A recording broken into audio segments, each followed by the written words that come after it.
Jadi kami minta kepada rektor, tadi diwakili oleh Bu Watek, Bu Rektor nggak usah ikut-ikutan memberikan sebuah statement apapun.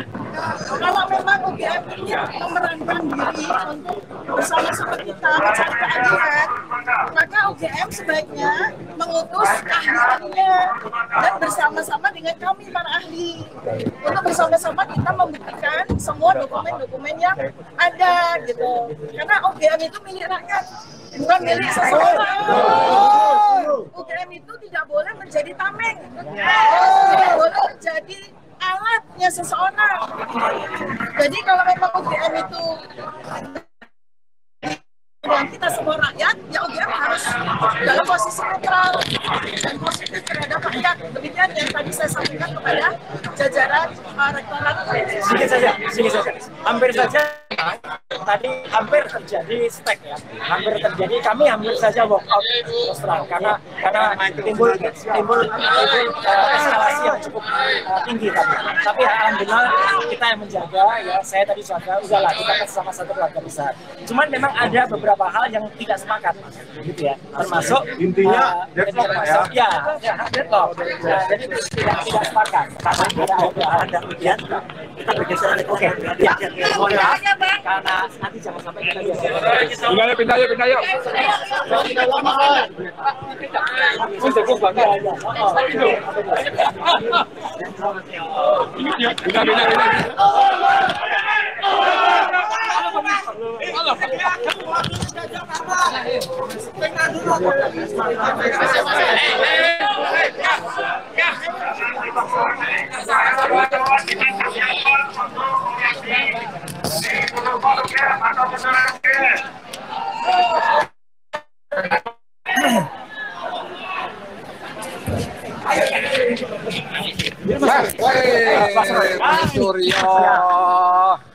Kita ngobrol di mana kita jadi nih? Yuk, kita ngobrol dulu. Kita cari kamar dulu ya. Kalau gede ya? Yang gede. Baik, Mas Emit.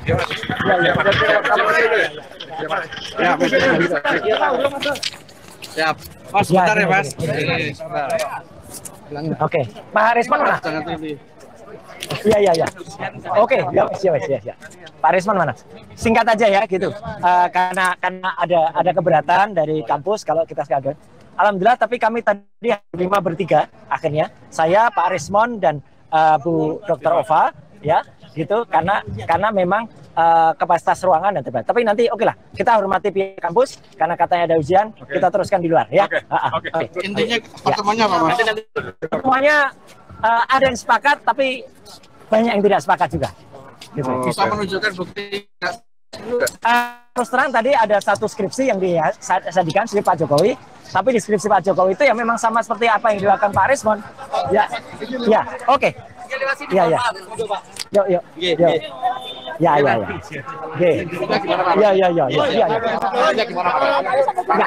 Kita hormati ya. Kita keluar dulu. Ayo Pak Petri, tekan kayak ini. Ya. Di depan sana ya biar kompleks. Ya, biar enak, biar gak ganggu ujian.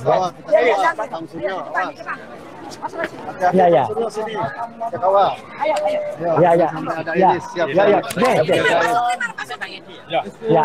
Ya. Sini aja Pak, nanti dalam nggak biar mau ujian, ada ujian pelan aja. Depan aja. Kita hormati. Dulu ada yang ujian kasihan, ayo keluar dulu. Setuju.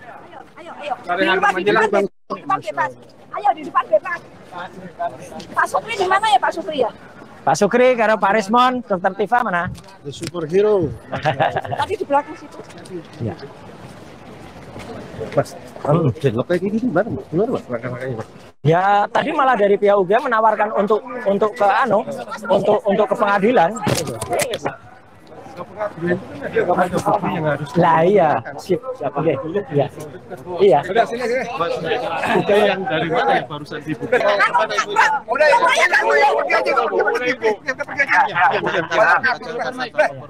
Ya, oke ya. Ya, ini. Mas Roy bergerak aja, kita menuju ke bundaran. Jadi gini, intinya. Oke, Mas, ini seperti apa? Oke, teman-teman diam dulu. Jadi gini. Kasih kesempatan Pak Roy untuk diam. Intinya gini. Pertama-tama kita berterima kasih atas kehadiran rekan-rekan.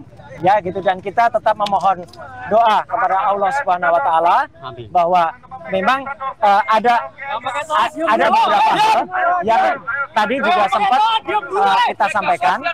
Jadi udah gini. Jadi sayang memang pertemuan ini memang tidak bisa dihadiri oleh tim inti yang terdiri dari Profesor Egy Sujana dan kawan-kawan. Karena rombongan ada kendala di jalan. Jadi tadi yang bisa masuk itu hanya 3 orang. Saya, Dr. Resmond, dan juga Dr. Tifa. Memang pada saat kami masuk ke dalam, terus terang kami kaget. Ya, karena kami hanya diterima 5, dan kemudian akhirnya hanya 3, dan di dalam itu ada 16 orang. Ya gitu, 16 orang. Gitu. Jadi ada 2 wakil rektor, Pak Sigit, kemudian ada juga yang namanya Pak Profesor San itu, terus ada termasuk Pak Frono Jiwo dan kawan-kawan, itu ada sekitar 10 orang dulu katanya kawan seangkatannya Jokowi. Nah, yang jelas begini, pertemuan memang berlangsung cukup singkat dan sempat timbul eskalasi yang agak sempat meninggi. Ini terus terang saja, hampir saja kami walk out, hampir saja. Ya gitu, karena agak meninggi dan kemudian karena timbul sedikit aksentuasi yang cukup tinggi. Tapi alhamdulillah, kenapa, Mas? Ya kenapa? Meningginya kenapa? Meningginya ya karena ada saut-sautan debat gitu ya gitu. Tapi ya nggak apa-apa lah, itu biasa. Tapi intinya begini, kami akhirnya tadi pengen lihat skripsinya Pak Jokowi ya, asli. Ya gitu. Sempat ada yang tadi ditanyakan, sempat ada yang menjawab tadi dari Sekretaris UGM, oh itu kan melanggar Undang-Undang Keterbukaan Informasi. Saya bilang, yang bikin Undang-Undang Keterbukaan Informasi yang mengesahkan di DPR itu saya bilang gitu. Ya gitu. Jadi Undang-Undang 14 tahun 2008 itu membolehkan setiap orang itu untuk melihat skripsi karya orang lain. Itu nggak boleh dilarang. Akhirnya kemudian tadi ditunjukkan. Dan kita ditunjukkan memang benar apa yang sudah disampaikan oleh Dr. Ismail Brokteng. Yang jelas skripsinya Jokowi itu memang ada perbedaan ketikan. Ya gitu, antara ketikan batang tubuh itu diketik dengan mesin ketik biasa dan di depan itu dengan cetakan yang cetakannya itu tidak pada zamannya. Ya gitu. Dan pada lembar pengesahan itu tidak tata tanggal.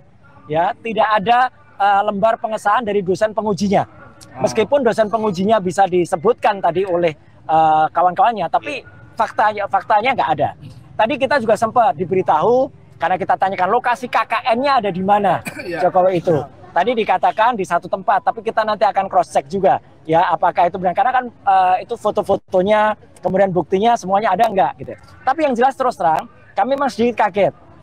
UGM yang konon mendapatkan predikat ranking 2 untuk Undang-Undang Keterbukaan Informasi, ketika kami datang skripsinya saja belum disiapkan tadi.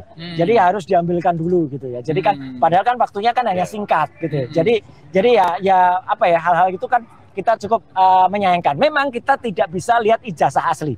Karena ijazah asli memang tidak disimpan di kampus gitu ya. Ijazah asli insya Allah besok akan dilihat oleh teman-teman yang bergerak ke Solo.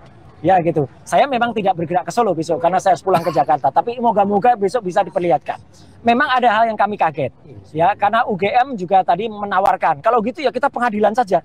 Aduh, ini saya bilang kita sesama keluarga besar UGM. Sebaiknya kita kedepankan silaturahmi. Apalagi kita datang itu kan dalam rangka syawalan, halal bihalal gitu kan.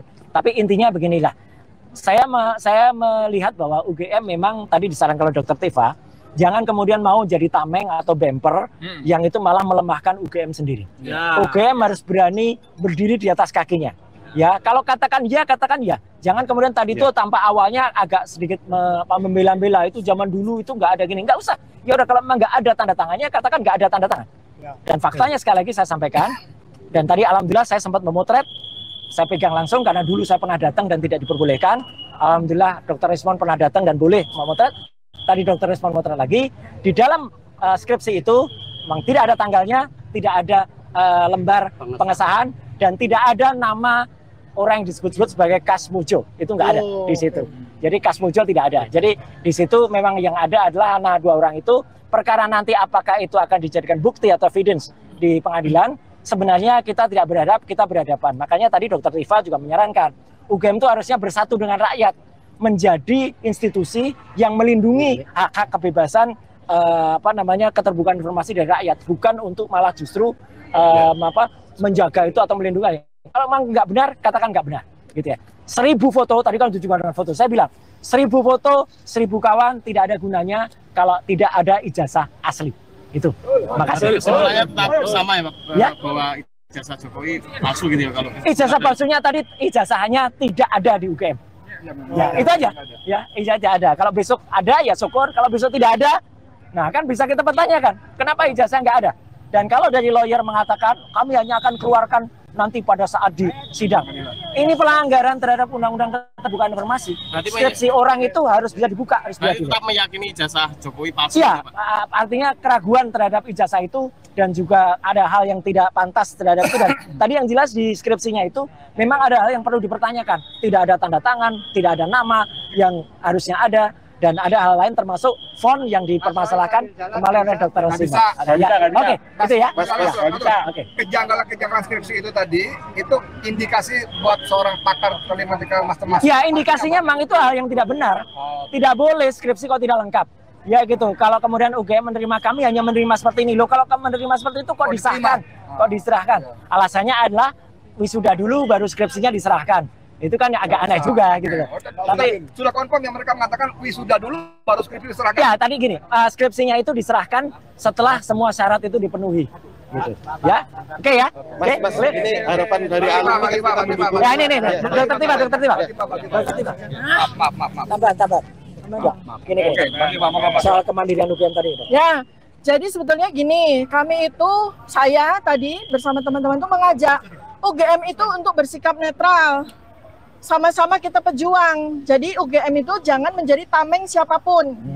Jangan menjadi bemper siapapun. Jadi UGM itu harus juga melihat bahwa kita ini para peneliti itu ingin menjaga marwah UGM dan menjaga marwah Indonesia. Ya, atas hal-hal yang ditanyakan oleh rakyat.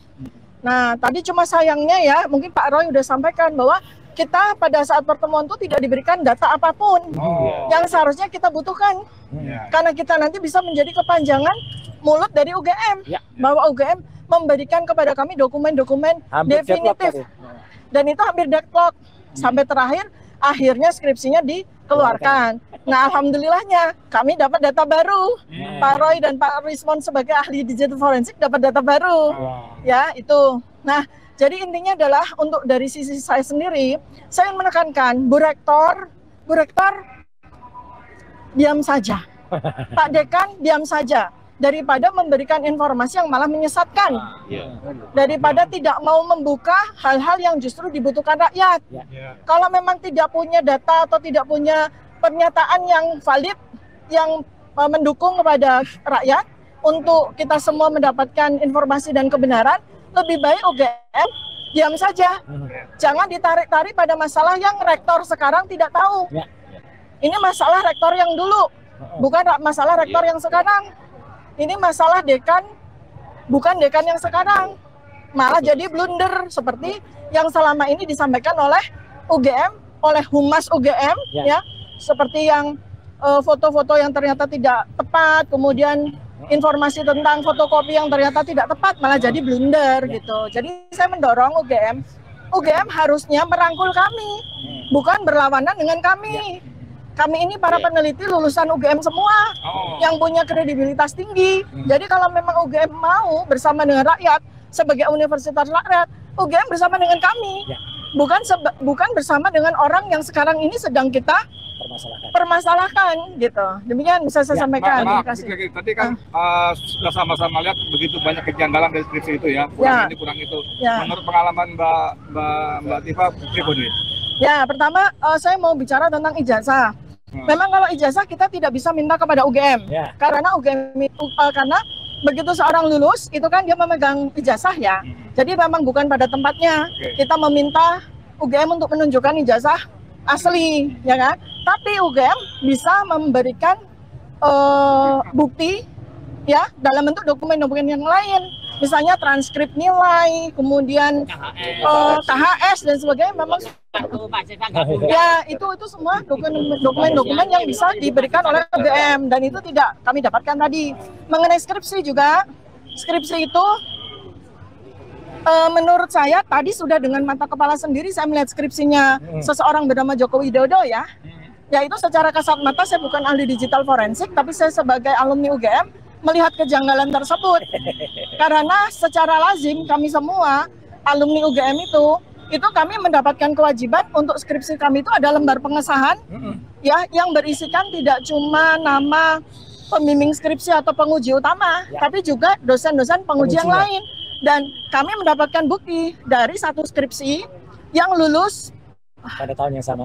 Diklaim tahun yang sama dengan Jokowi, ya sama-sama tahun. Nah di situ di skripsi yang itu ada nama-nama dari dosen penguji yang lain seperti lazimnya di UGM. Nah ini kan udah sebuah keanehan tersendiri. Dengan ketikan apa dengan print? Nah kalau pengesahannya yang pembanding tadi. Kalau saya secara kasat mata ya ini mungkin diuji forensik bahwa itu semua dari depan ke belakang tuh semua ketikan semua. Kecuali punya Jokowi ya, beda. Ya ketikan pakai huruf yang bagus ya untuk, tapi itu ketikan bukan cetakan. Dan hurufnya juga bukan Times New Roman. Itu nanti mungkin kemudian selanjutnya itu akan ke Solo itu mendatangi kediaman Pak Jokowi atau seperti apa itu? Ya, karena kalau kita mau melihat melihat ijazah, ya kita minta sama yang bersangkutan.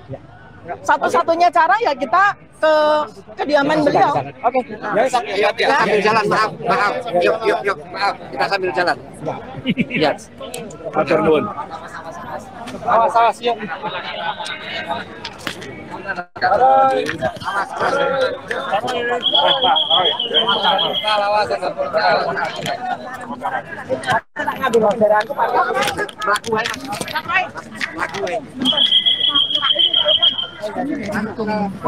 Dia mau kasih masukan. Terima kasih. Ini pejuang bener ini. Ini Pak. Iya. Oh Pak, Mas Roy. Kabar baik.